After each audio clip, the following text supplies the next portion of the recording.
Hey, Facebook Live, it's good to see you here today.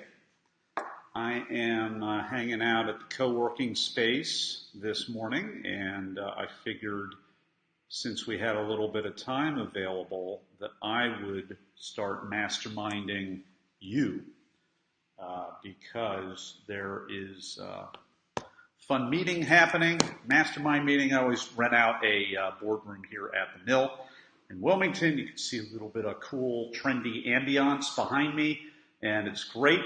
And as you're reading below, yeah, this is an Encore presentation. You know why? Because I'm about to teach on the law of pain, and I almost skipped over it this week, but then I thought, hey, I've had so much pain this week that you can't skip over the law of pain.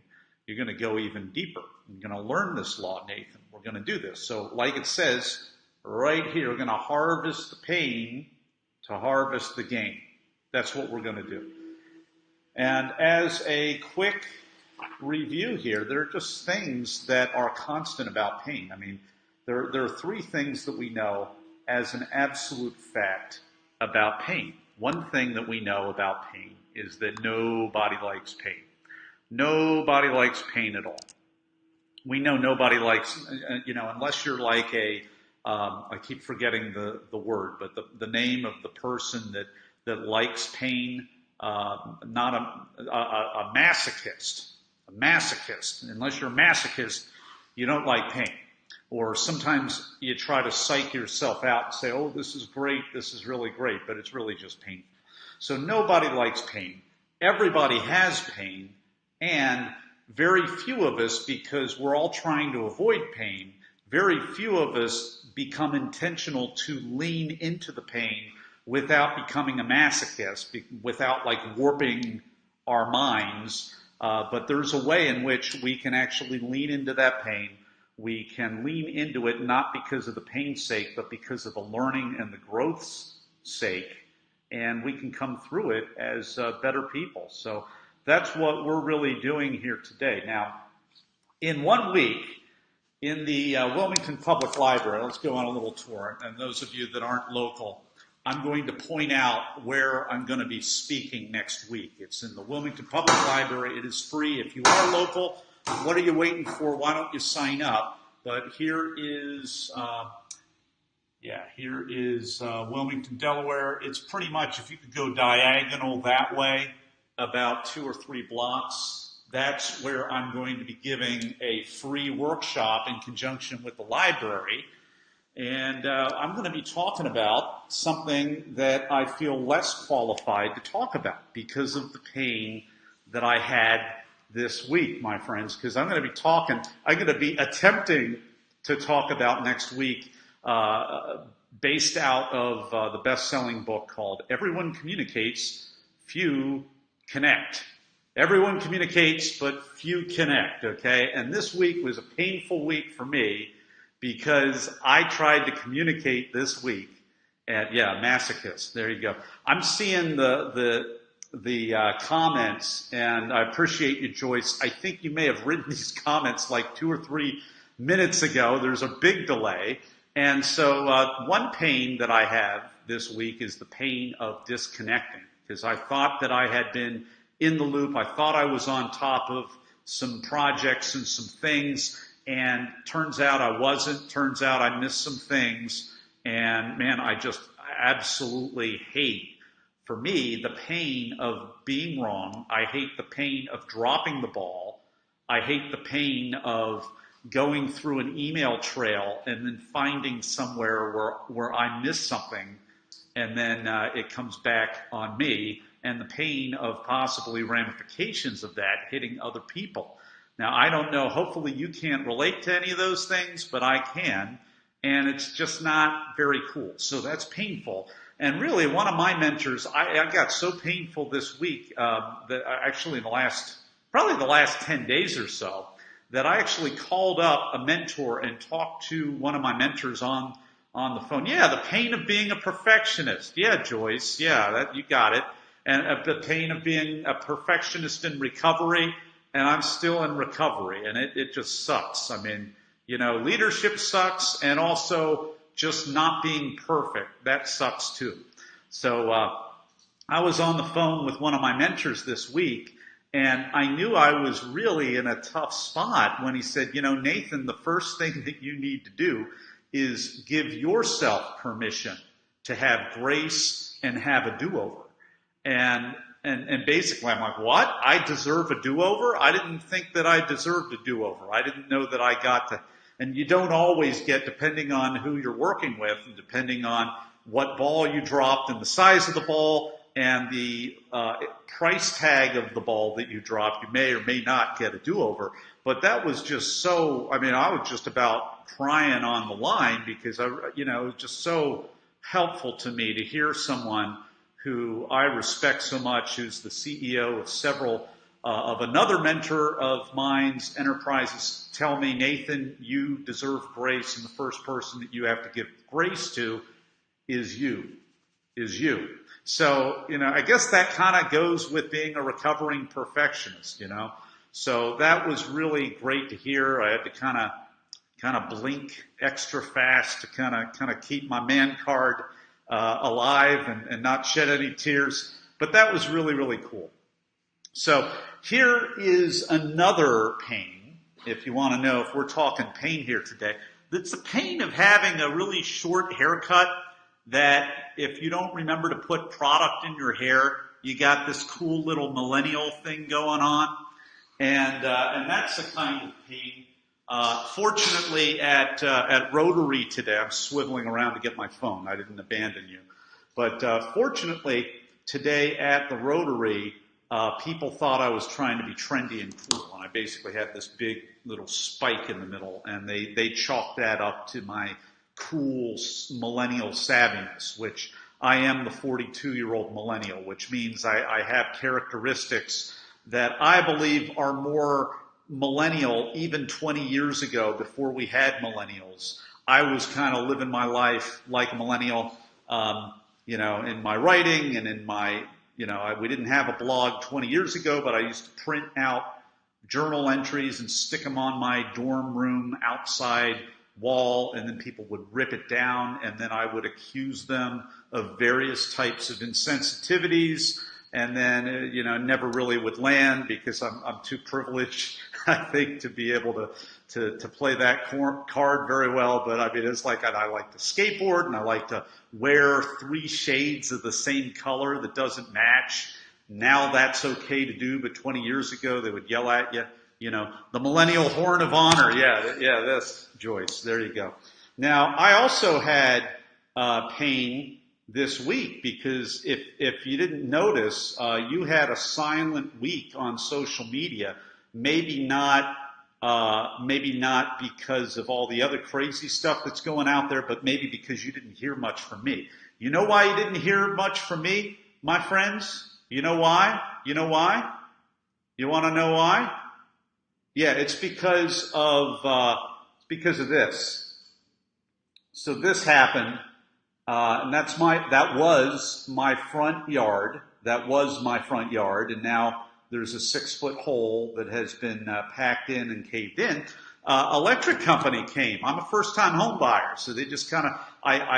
Cole and I were on a walk, and we're just driving back home to give my wife the car to be able to take it into work and everything else, and swapping cars and everything. And then I look, and the whole utility company is in my neighborhood. They're on my street. They're on my side of the street.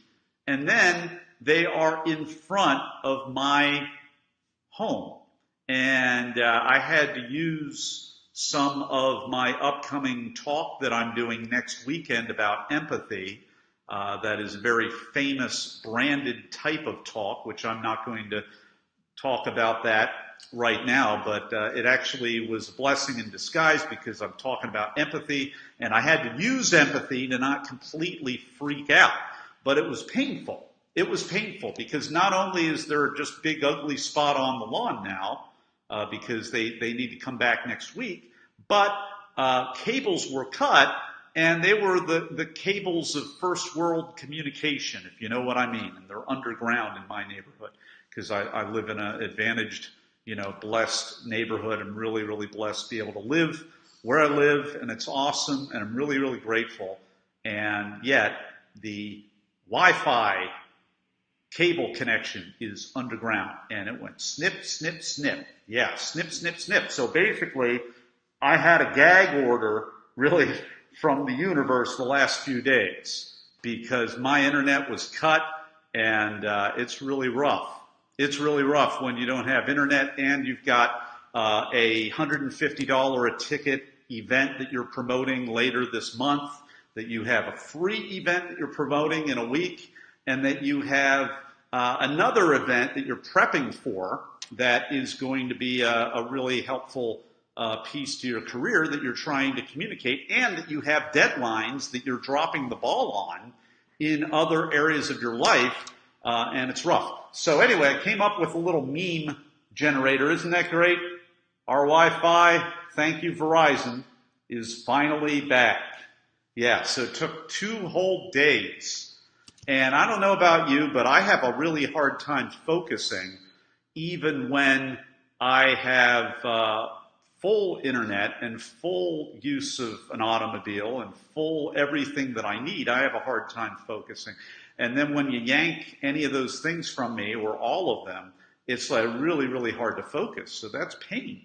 And I'm in recovery, okay? I'm a recovering perfectionist, so I know that the answer isn't to just drive harder and be harder on myself. I know the answer is to kind of go easy, and that's probably why I have a whole set of probably a dozen puzzles that are completed in Mod Podge now, because when my brain goes on tilt, I just can't think, and I put puzzles together, and I listen to audiobooks on the next John Maxwell book that I'm giving a talk about at the library, and I listen to the audiobook of that, and I put my puzzles together, and I try to just be able to focus on something, and then I write on my to-do list things that really need to be done, and that keeps me from getting too stuck and too crazy. So anyway, those are a few of the pain list items that I have. And if you go to the law of pain in the 15 invaluable laws of growth that we are going through here at the Mill, if you go through that, you see that John Maxwell actually has a pain list. And so he talks about all the various things he's had to start over. He's had to completely rebrand himself on several occasions. He's had to become, instead of being a talker, he's had to become a listener. And I tell you what, I mean, those of us that, Eric and Dennis and Joyce and so many more people that have been on this live stream that are also colleagues of mine on the Maxwell team, they know that we're talking about really listening right now, because it just seems like the most fundamental elements of our society are starting to really break down right now. Even things like patriotism and all of a sudden that a lot of these things for Americans are being called into questions, or at least white Americans like myself. A lot of this stuff is getting called into question, and instead of lashing out or defending or whatever, a bunch of us are learning because our mentors are leading the way, and they're just coming to the table and they're listening. So I'm just here to learn. I'm here to grow. And the law of pain, which we have a whole lot of pain, especially in American culture, it seems like every day there's some kind of tragedy that happens. So the law of pain, isn't that an interesting way to illustrate the law of pain when we think about it? I mean, it's like, as a society, I don't think Americans really listen to pain or change because of pain. I think we retaliate. I think we punch back. I think we do a lot of those things historically. And I think there are all kinds of examples in our leadership in America right now that of people that may retaliate, punch back, may not listen all that well. And I think the rest of us that are observing how that can come across don't want to be that way anymore. So what a great illustration of the law of pain for so many of us. So there are a few little steps that we can do. We know everybody has pain, nobody likes pain, and not everybody responds in a positive way to pain. Hey, Melanie, it's good to see you. I know you. My heart goes out for the pain that you had mentioned years ago. So good to see you here today. Hey, Ajit, it's good to see you. So here's 5 ways that we can turn our pain into gain. All right. So I'm going to just jump right to it. We're going to close up because Mastermind Group starts in a couple of minutes. I doubtless have people out there waiting. They haven't interrupted me. That's a great thing. And so the first thing that we're going to do about our pain is we're going to just decide to be in charge of the pain, to own the pain, and to make the pain work for us instead of us getting worked over by the pain.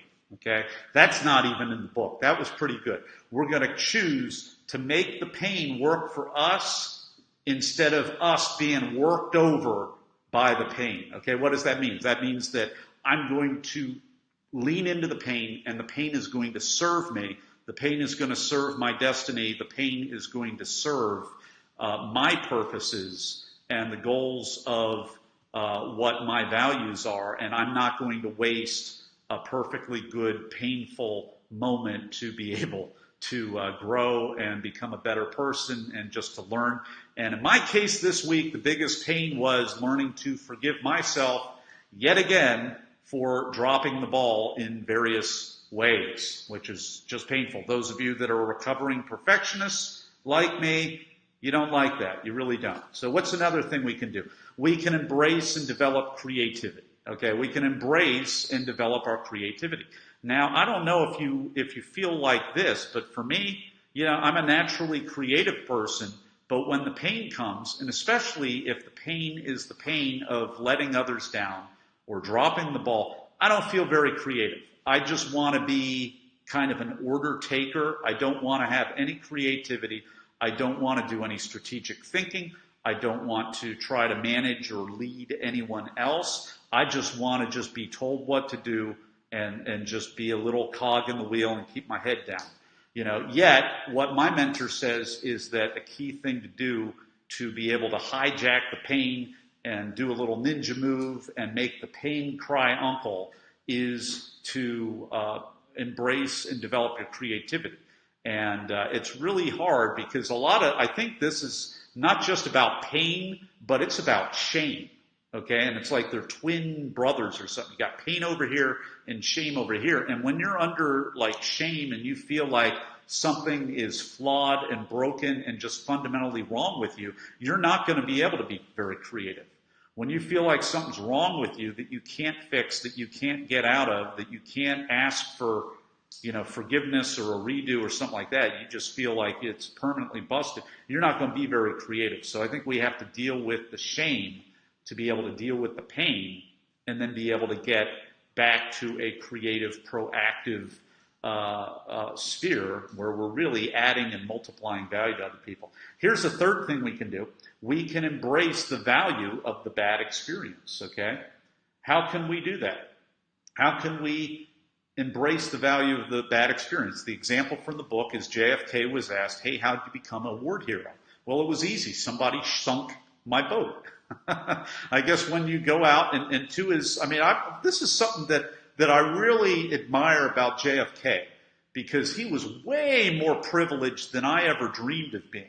Okay, I have a pretty high amount of privilege, but JFK, the Roosevelt family, the presidents, a lot of these folks came from even higher levels of privilege and just being independently wealthy and all of these things. So I just never could figure out why JFK went into combat. He could have easily gotten a pass. He could have been peeling potatoes, or he could have been done some kind of paper shuffling, because his father was really, really wealthy. His father at that time was an ambassador, and yet JFK goes into the war after his big brother was killed in World War II. He didn't need to go in the war, yet he was. And he got shot. He got not shot down, he got sunk, which is maybe even more terrifying than getting shot down. Same thing with George Bush, number 41, got shot down. His plane got shot down. And these are privileged people from really wealthy families that probably could have found an easy way to sidestep the war without looking like they were sidestepping the war. So, I mean, I applaud that. And yet the value of a bad experience, getting shot down or getting your boat sunk, well, you are a bona fide war hero. Okay, that is, there's no way around that. Pretty huge. What's another thing that we can do? Number 4, we can change after learning from bad experiences. So we can take the bad experience and make a positive change. So what's your change, Nathan? Well, my change is I've got to kind of micromanage myself a little bit, and I've got to over-communicate with other people. I've got to proactively communicate. I've got to stay objective. I've got to realize when I communicate about deadlines and things, I'm not throwing anybody else under the bus. If I have dependencies or things I'm waiting for, I got to proactively communicate multiple times and even escalate that, and it's not personal. And so I've got to make that change. I don't know why. I mean, I get stuck in my head. I think I identify with just getting, hounded on or micromanaged or whatever, and there's a way to do this that is above board, and I'm learning how to do that. So that's an example of my positive change. What is it going to be for you? Love to see it. I might see your comment like 18 minutes after you actually write it. I think there's a little bit of a delay, but I'd love for you to put yourself and your accountability out there in the world just like I just did. I'd love to see that. Number 5, take responsibility for your life. Take responsibility for your life. You got to take responsibility. Really, really important. So I'm going to take responsibility right now because we are here to start. I am going to just make sure that nobody is here. I'm going to stand up. I'm going to look.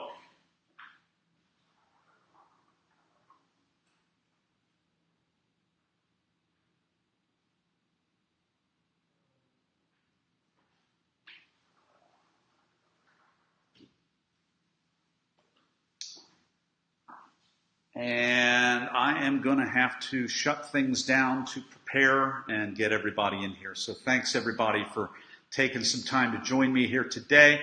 I really appreciate you. And if you're local, if you're seeing the replay of this thing and you are local to Philly or Wilmington, Delaware, or even Baltimore, Maryland, come on in. Come on in. This is going to be appropriate, applicable, highly powerful stuff that you're not going to want to miss because we're here to grow through change. Take care, everybody. Thanks for joining me today.